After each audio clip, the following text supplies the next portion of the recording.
And that led to empathy toward Donald Trump and actually helped him garner more support for this election.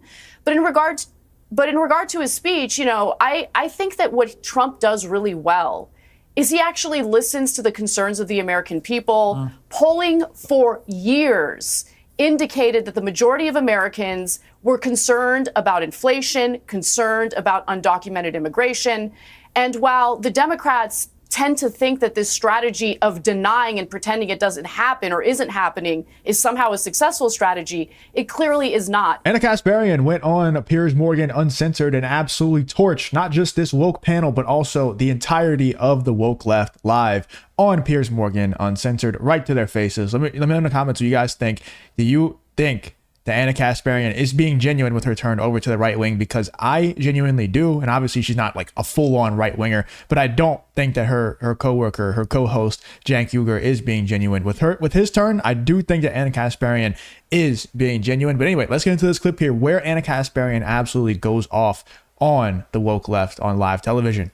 If you were being dispassionate about it and fair-minded, you would say, actually, Trump could be a pretty good guy. There's another side to him, which we all know, which can be more complicated. He trash talks people in a way that people don't like. He does stuff which winds people up, and so on and so on. And he has some policies which are awful, as all presidents do.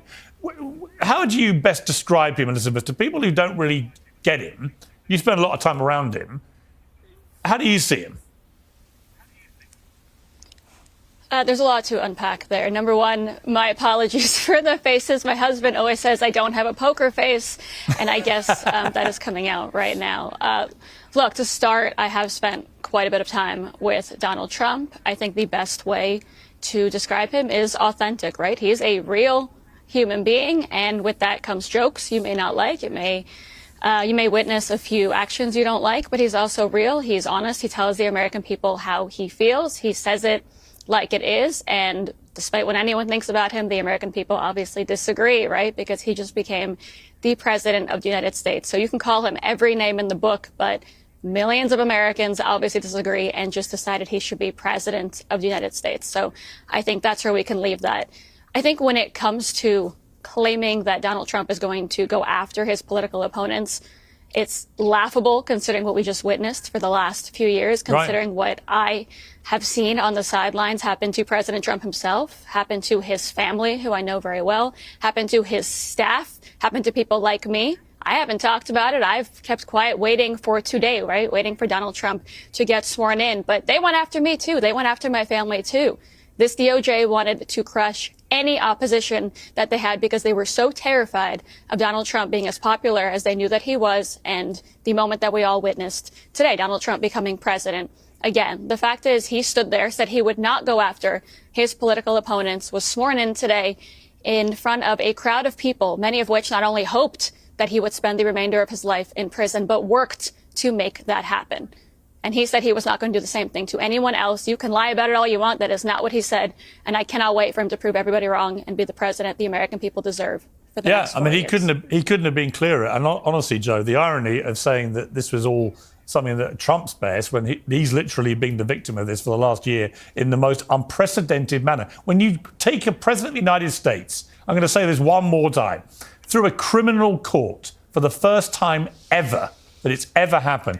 And the reason you do it is because he may or may not have had a one-night stand with a porn star nearly 20 years ago and shuffled a bit of paper about it. It's a humiliating day for not just him and his family, but for America, for the American justice system, for the American presidential system.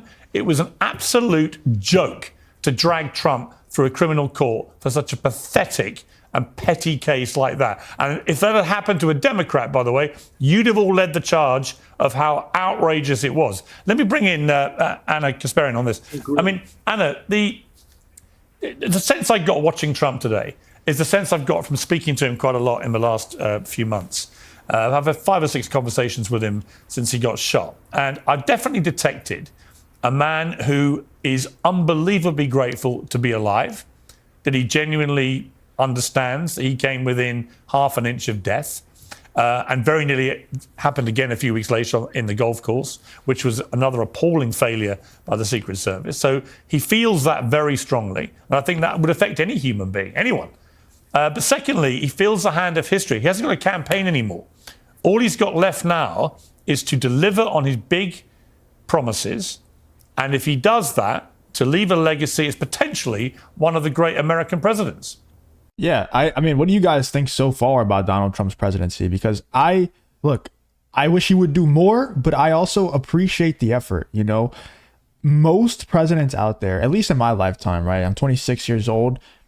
I see a very clear pattern with presidents that they make a lot of promises. Like basically, you know, it's kind of like salesmen that sell you something on the front end and they put all their effort into selling something on the front end, and then they put zero effort into the actual product itself. They put zero effort into the actual delivery of the service that they're selling or the product that they're selling. It's kind of the same thing with presidents, right? They put all of their effort into marketing and making promises, and just getting elected is the full job. And then they don't care at all about actually delivering on any of the promises that they try to sell you. Whereas Donald Trump, I think he's genuinely trying this time around. Like it seems like every day he's like, new executive order. I'm doing this, I'm doing that. I'm trying to push this bill forward, you know, so I appreciate it.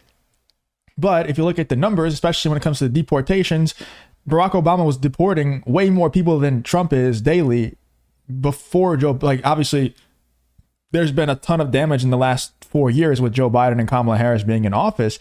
We didn't have Joe Biden and Kamala Harris before Barack Obama was in office. So we should be deporting people at a way higher rate than Barack Obama was, or at least matching him. But, you know, Barack Obama was still deporting more people than Donald Trump is currently. And that was like one of the key points of his campaigning, right? Of the promises that he was making to his voter base. So I wish he would do more, but I do appreciate that he's at least trying to do something, because most presidents, they'll promise one thing and then they'll get things done. Oh, for sure they'll get things done, but it's normally in their own best interest, right? It's normally things that the voters didn't even vote for. In fact, they would vote for the opposite of it. And if you voted for Barack Obama, you probably weren't looking for him to deport a lot of illegal immigrants. You probably weren't looking for that. You probably want the opposite. Actually, you want them to be protected, right? And then under the table, he's deporting all these people and not publishing it, not talking about it, not bragging about it. So nobody actually knows. None of his voter base actually knows that he's doing that. So they reelect him for another term. So I appreciate that Donald Trump is actually going out of his way to get things done that he promised to his voter base. I really do. I just wish he would do a little bit more. I'm curious to see what you guys think so far of Donald Trump's presidency. I mean, I hope your interpretation is correct. I mean, obviously, being the target of an assassination not once but twice is a traumatic situation to experience, and maybe it changed him to some extent. You know, but I do want to just quickly go back to the points made in regard to the investigations. I really hope that Trump doesn't waste his time in his last term focusing on retaliation against his political opponents. So we're going to have to wait and see about that.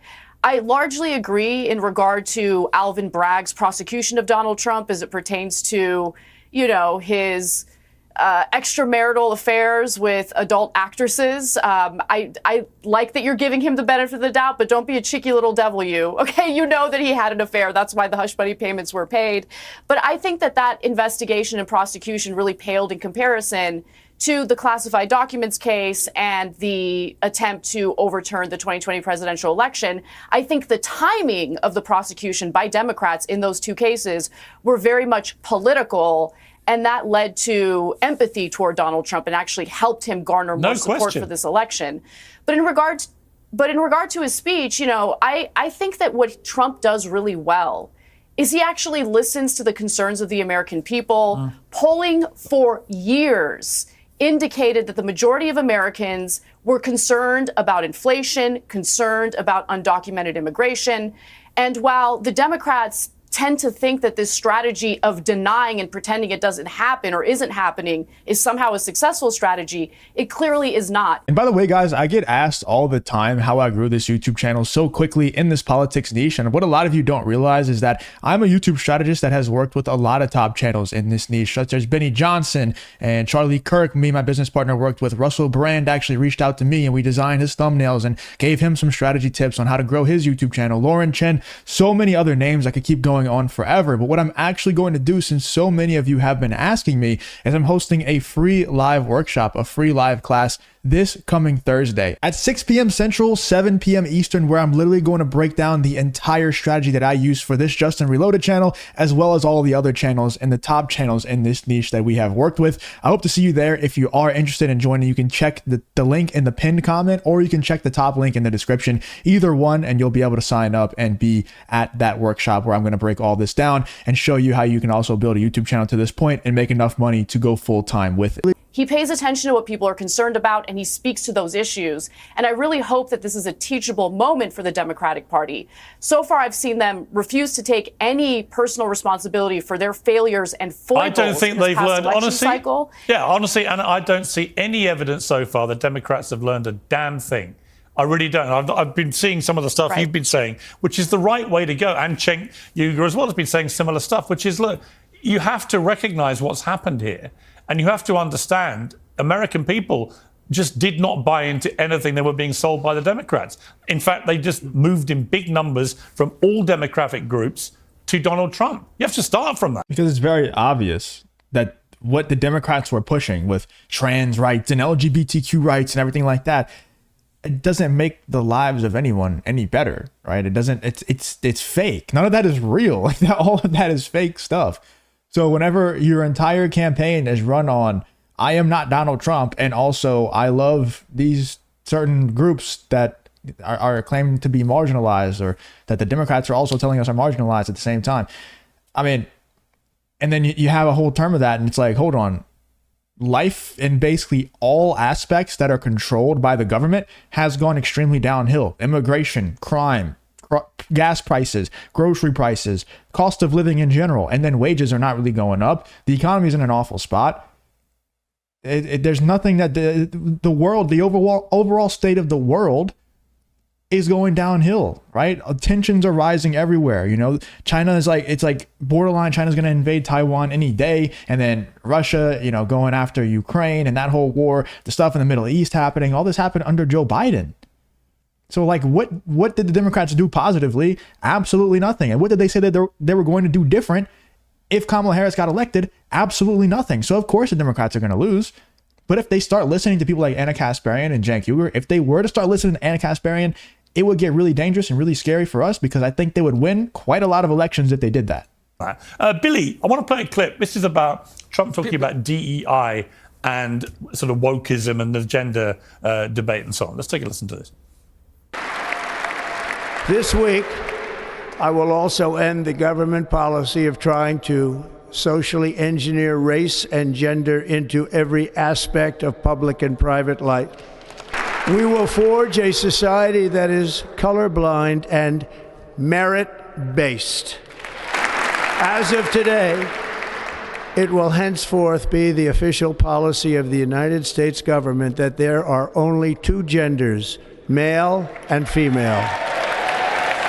You know, Billy, I can imagine a lot of cheering around America when they heard that. Just a bit of clarity on such an absurd debate. Well, we got to a stage where you had the President of the United States and his Vice President, Biden and Harris, both endorsing the obviously grotesquely unfair scenario of biological males who identify as trans women competing in women's sport and then beginning to dominate women's sport in a way they never did when they competed against men. And that alone, as someone like me, who's basically more liberal than not, pretty much a centrist, but it was so ridiculously absurd to endorse such a ridiculous policy. Yeah, to anyone with common sense, and that's why the left is losing so many people. I mean, it's been said to death at this point, but people like Ana Kasparian, people like Russell Brand, people like Joe Rogan, they are leftists. They are traditional leftists. People like Piers Morgan, traditional leftists, but they just get pushed out because they have an ounce of common sense in their brain. And whenever you do have that, it's impossible to be a leftist in the modern day if you have any sort of common sense in your brain. So happy that people like Ana Kasparian, you know, are really starting to go after the woke left. I hope they never listen to her because it will get really scary for us. But let me know in the comments what you guys think about Ana Kasparian once again going after and destroying the woke left, this time on live television on Piers Morgan Uncensored.